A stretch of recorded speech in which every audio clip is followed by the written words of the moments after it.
ابھی پڑھنا ہے، حوالے پہلے دے رہا ہوں، رکھ لو سمیٹ کے، کام آئیں گے کام آئیں گے۔ ایک کتاب کا مانگا تھا، میں 12 کے صدقے 12 کتابوں کے حوالے دے رہا ہوں، اور یہ صرف ایسے ہی تھے۔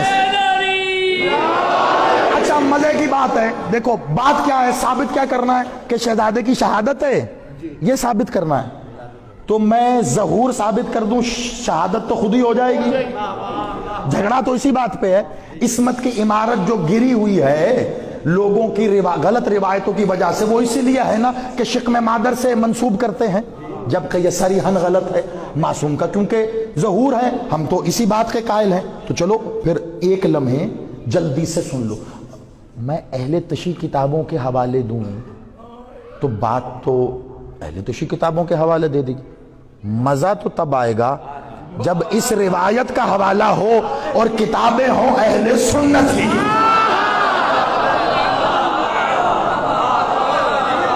مانے بیٹھے ہیں، چھوٹی کتاب نہیں ہے، تیزی سے نام لو، چھوٹی کتاب نہیں ہے، اہل سنت کی معتبر ترین کتابوں میں شمار ہوتا ہے اسد الغابہ فی معرفت الصحابہ، بڑی کتاب ہے۔ تیزی سے، یہ میں نے صرف رات ہی رات میں لاہور ہوتا کہیں میرا یہ مجلس کا سلسلہ تو میں گھر سے جلدی سے کتابیں وغیرہ منگوا کے یہاں صرف نام نہیں جو میں نے جمع کی ہیں کتابیں دکھاتا رہتا تمہیں، لیکن اب یہاں پہ ہوں تو رات ہی رات مجھ سے یہ فرمائش ہوئی کہ حوالہ دیجیے گا، تو رات سے ابھی تک میں نے جلدی سے ہی کتابوں کے نام اکٹھے کر لیے۔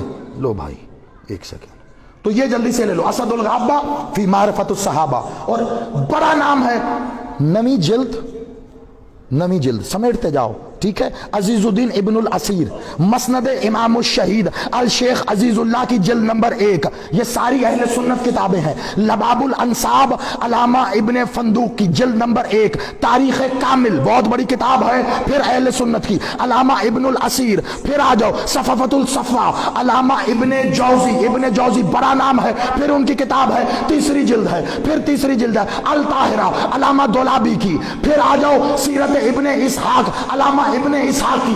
اب آ جاؤ تیزی سے، جو اہل تشیع بیٹھے ہیں، تمہارے مکتب کی اساس کتاب ہے جس کے بغیر شاید کسی شیعہ کی کوئی مجلس پوری نہیں ہوتی، بہار الانوار علامہ باقر مجلسی، جلد نمبر 53۔ ٹھیک، ظہور بڑی توجہ، ابھی صرف نام لو، ٹھیک ہے۔ بہار میں لکھ رہے ہیں علامہ باقر مجلسی، جلد 53۔ اچھا اس کے بعد ہدایت الکبریٰ میں علامہ عبد الحسین حمدان نے لکھا ہے اس کو۔ پھر پیام آور عاشورہ سخن فارسی کی کتاب ہے، اس میں لکھا علامہ عطا اللہ مہجرانی، بہت بڑا نام ہے۔ نہج المعرفت، مصباح الشیعہ، چشم اشک، ایسے انبار لگا دوں گا میں جن میں یہ تحریک کیا گیا کہ سرکار محسن ابن حسن کا ظہور کب ہوا آپ بتاؤ۔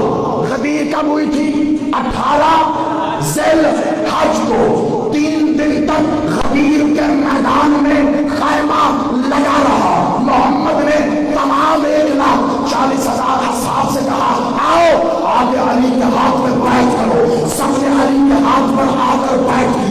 3 دن تک یہ بیعت کا سلسلہ جاری رہا، 18، 19، 20، یہ 3 دن اسی میدان میں بیعت ہوتی رہی۔ یہ قافلہ واپس مدینے پہنچا، سرکار محسن کا ظہور 22 ذی الحج کو ہوا، کس صورت میں کہ مخدومہ عالیہ نے اپنی آغوش سے محسن کو ظاہر کر کے اپنے ہاتھوں سے علی کو دیتے ہوئے کہا اے ولی اللہ، حجاب اللہ کی طرف سے غدیر کا تحفہ۔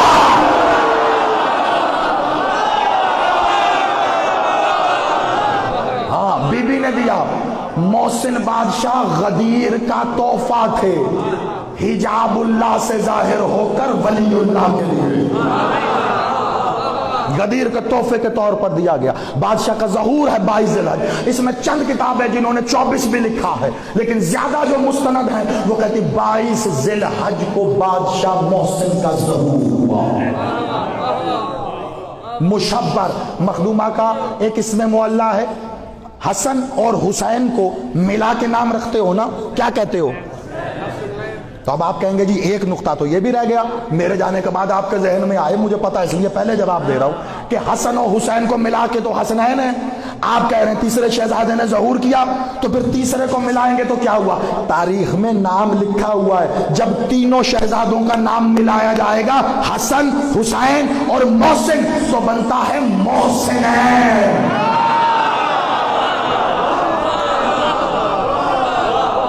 بی بی کا ایک اسم کتابوں میں ملتا ہے ام الحسنین، حسن و حسین کی ماں، اسی طرح ایک اسم ملتا ہے ام المحسنین، محسنین کی ماں۔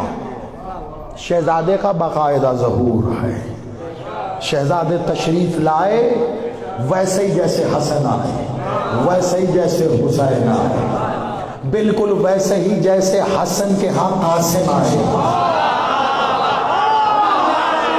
ہوئے ہوئے ہوئے ہوئے، جو پہنچ گئے ہو میرا سلام ہے۔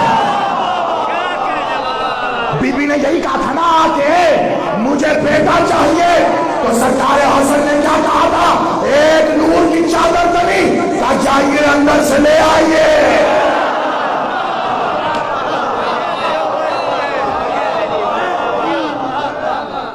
ان پہ بشریت کے تقاضوں کا اطلاق نہ کرنا۔ بی بی نے تحفہ دیا تھا محسن، اور اللہ کے اسم کا حامل علی کے بعد محسن آیا۔ میں یہاں فضائل محسن پڑھوں، یقیناً پڑھوں، لیکن اس سے زیادہ ضروری ہے ایک غلط روایت کی دلیل کے ساتھ رد، وہ زیادہ ضروری ہے کہ جو حمل اور سخت والی روایت ہے جو مصاحب میں پڑھی جاتی ہے، میں دلیل کے ساتھ اس کو رد کرنے لگا ہوں۔ دیکھیے جو بات بتائی ہے وہ ثابت تو تبھی ہوگی نا جب وہ رد بھی تو ہو، وہ اپنی جگہ کھڑی رہے تو یہ کیسے ثابت ہوگی؟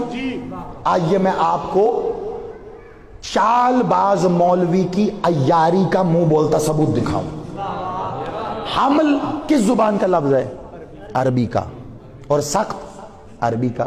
اردو بذات خود کوئی زبان نہیں ہے۔ دیکھو میں نے پہلے آپ کو پوری مجلس سنا دی، مجھے پتا تھا یہاں رک کے تم تک پیغام پہنچانا، اس لیے اب آخر میں اس کو ایسے ہی سننا، اسی تسلسل سے ہم مسائل میں داخل ہو جائیں گے، توجہ رکھنا۔ یہ اردو تو بذات خود کوئی زبان ہی نہیں ہے نا، مختلف زبانوں سے الفاظ کو مستعار لے کر ایک زبان بنی جسے اردو کہتے ہیں۔ اس کے معنی لشکری کے ہیں، فارسی کے، عربی کے، سنسکرت کے لے کے بنا دیے ترکی کے۔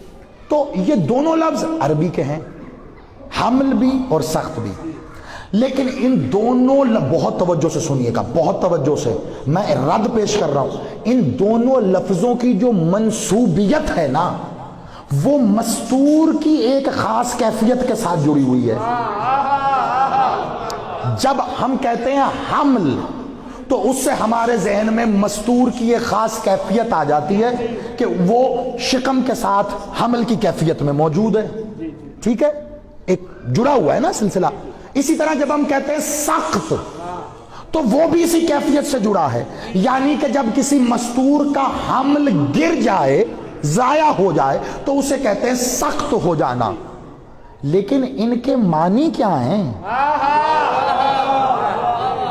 اصل بات تو تبھی ہوگی نا قبلہ، علمی جواب تو تبھی ہے، یہ تو ایک مستور کی کیفیت کے ساتھ جڑ گئے، ان کے کوئی معنی بھی ہوں گے۔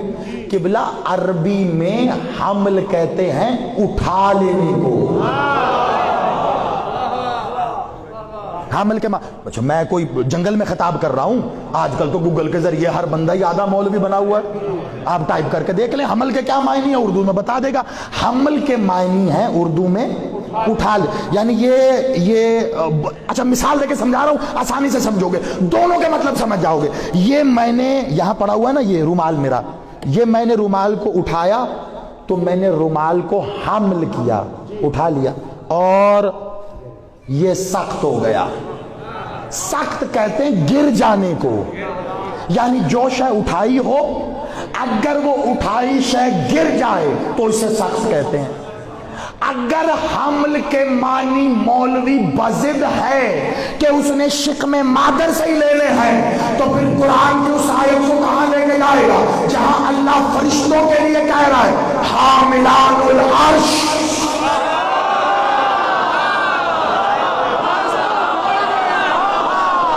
شاباش جی، زندہ باد، جیو سیدہ سلامت رکھے، ٹھیک ہے،